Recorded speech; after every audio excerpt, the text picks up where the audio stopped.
करणार आहेत, कोणाची मटकी फोडणार आहेत, काय एक तर दहीहंडी हे महाराष्ट्राची संस्कृती आहे, भारताची सनातनी संस्कृती आहे. भगवान श्री कृष्णातून प्रेरित होऊन आज ह्युमन पिरामिड पूर्ण विश्वभरात प्रसिद्ध आहे आणि आपला देश ह्यामध्ये नेतृत्व करू शकतो पूर्ण जगाचा, हे म्हणून आपण आयोजन केलं आहे. दुसरं म्हणजे कोणताही प्रकारचा डगचा जर जयकांत शिकरे झाला असेल, त्याचा इगो हर्ट झाला असेल, तर समोर सिंगम पण आहे आणि समोर झुकेगा नाही साला बोलणारा पुष्पा पण आहे. आणि म्हणून आम्ही टॅरिफतून घाबरत नाही. उलट 140 कोटींचा हे देश आहे. आम्ही जर स्वदेशी चळवळ पुन्हा चालू केली आणि म्हणून आम्ही आता इथून युवकांना आव्हान केलं आहे की स्वदेशी चळवळ हे पुन्हा एकदा भारताच्या स्वाभिमानीसाठी आपण चालू करूया. आम्ही समोर विदेशी ब्रँड ठेवला आहे आणि विदेशी म्हणून मुद्दाहून अमेरिकन ब्रँड ठेवला आहे आणि ह्या बाजूनी देशाची ब्रँड ठेवला आहे.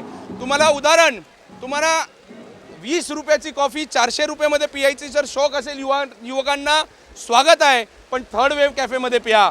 जे हिंदुस्थानचे ब्रँड आहे, आपले खेडूत, आपल्या इथे फार्मर्सचे जे बाय प्रोडक्ट्स आहे, ॲग्रिकल्चरचे जे बाय प्रोडक्ट्स आहे, त्याचा आम्ही इथे प्रचार करतोय, प्रसिद्धी करतोय. आणि म्हणून पंतप्रधान मोदीजी आणि देवेंद्र फडणवीसजींचं जे आव्हान आहे की आपण वोकल फॉर लोकल होऊया, हे दहीहंडी याच्या कार्यक्रमाच्या माध्यमातून युवकांना आम्ही आवाहन करतोय. आणि म्हणून एवढं मोठं बॅनर लावलं आहे, तिथे एक ब्रँडचा ऑल्टरनेटिव्ह काय ह्याची मार्गदर्शन आणि युवकांना इथे अवेअरनेसचा प्रयास केला आहे.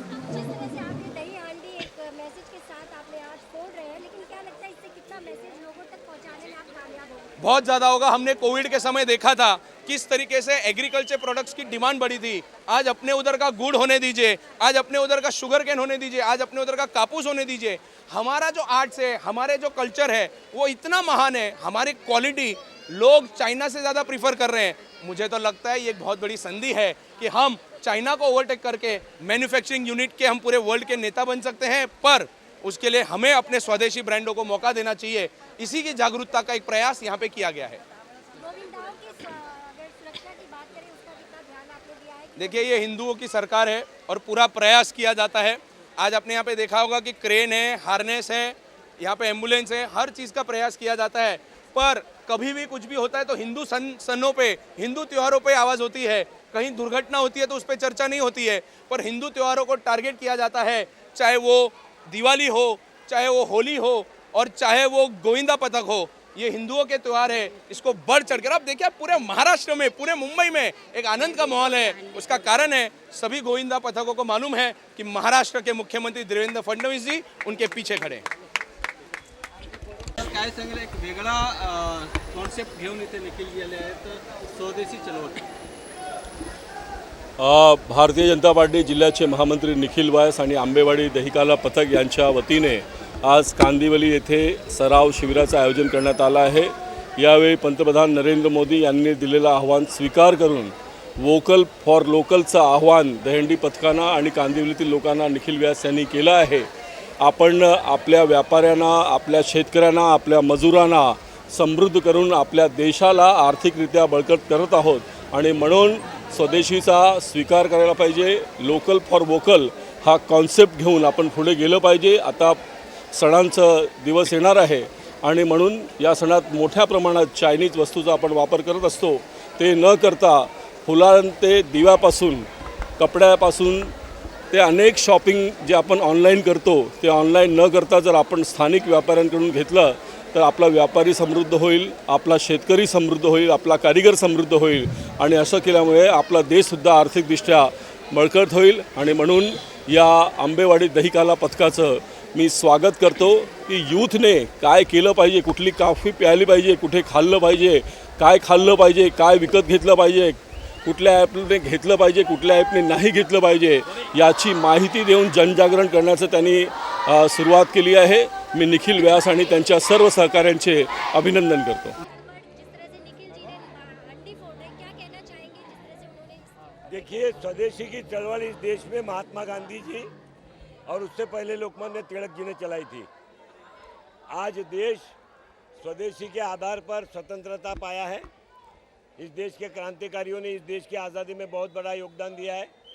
आज देश की 79वीं स्वतंत्रता दिन हम पूरा देश मना रहा है और माननीय प्रधानमंत्री जी हमेशा आह्वान करते हैं जिस आह्वान को गांधी जी ने आज़ादी की लड़ाई के लिए किया था, अब हमारी आर्थिक आज़ादी के लिए हम स्वतंत्रता के बाद स्वदेशी अपनाएं, इस प्रकार का आह्वान प्रधानमंत्री जी ने किया है।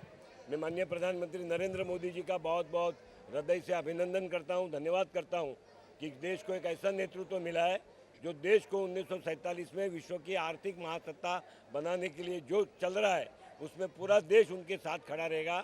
विश्व की तीसरी अर्थव्यवस्था अगले 2 साल में हम बनेंगे, जापान को पीछे छोड़ करके। हमारे से आगे चाइना और अमेरिका है।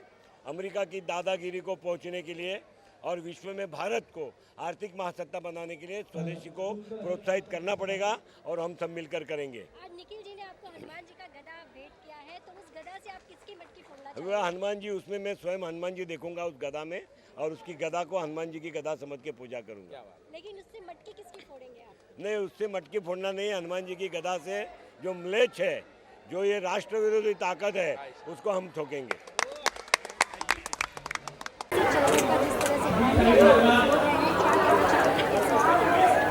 सबसे पहले आप सभी को श्री कृष्ण जन्माष्टमी की बहुत सारी शुभकामनाएं देता हूँ। कृष्ण भगवान की लीलाओं को लेकर हम देख रहे हैं कि कितनी युवा आज यहाँ पर इकट्ठा हुए हैं। मैं निखिल व्यास जी का हृदय से अभिनंदन करता हूँ। एक नया कंसेप्ट उन्होंने इस दही काला के पतंग के सराव शिविर में लाया है। देखिए, आज देश के प्रधानमंत्री आदरणीय नरेंद्र मोदी जी ने सवेरे एक बात कही और बहुत बड़ी बात उन्होंने कही है।